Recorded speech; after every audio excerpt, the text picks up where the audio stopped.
I'm Colleen Rowley. I'm a retired FBI special agent, and also I was the Minneapolis Division legal counsel for 13 years at the time of 9/11.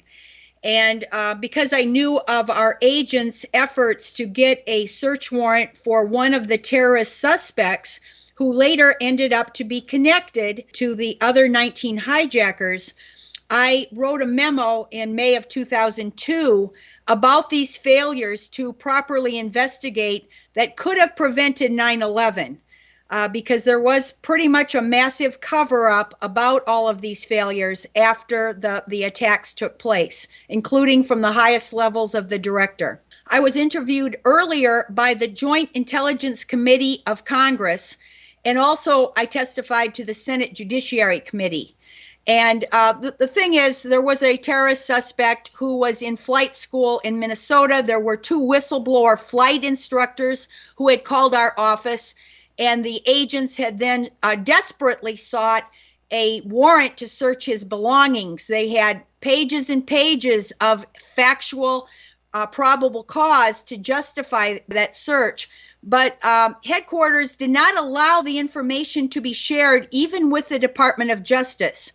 And it turns out also there was a memo from the Phoenix office that also had found other terrorist suspects in flight school. In hindsight, if they had allowed proper sharing of information inside of agencies, between different agencies, and even with the public, the 9/11 Commission concluded in 10 different ways 9/11 could have been prevented. And there was even an easier way than the 9/11 Commission brought forward, because there had been prior hijackings of aircraft, one in India, where Al-Qaeda terrorists got into the cockpit. So the easiest way to have prevented 9/11 was simply for the Federal Aviation Administration to have warned the airlines they needed to lock the cockpit door. Israel was already doing this, and yet all of this was covered up after 9/11. The warnings to the FAA were watered down because they didn't think the airlines would spend a few $100s to lock the cockpit doors. So there's a lot of issues here, but bottom line is I became a whistleblower because you can't fix the problems.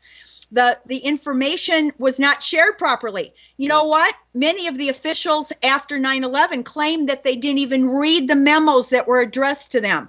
One really important memo in April of 2001, 5 months before 9/11, was entitled "Bin Laden and Chechen terrorist leader Abu Khattab are entwined and going to attack." So if, of course, they had read the memo, then everything would have changed, because they would have known that the terrorist suspect in Minnesota was connected to Al-Qaeda. And they were claiming, well, the Chechens are not a terrorist group, and therefore we can't act on it. There were all these false claims. But if they had just simply read this information, and to this day, I don't know if any of that was really corrected. These are easy things to fix, to make sure that officials get the memos and read the memos. But after 9/11, they said they hadn't read the Phoenix memo. People in DOJ did not know about the Minneapolis case. And the CIA did not share the information that two of the hijackers had come into the United States.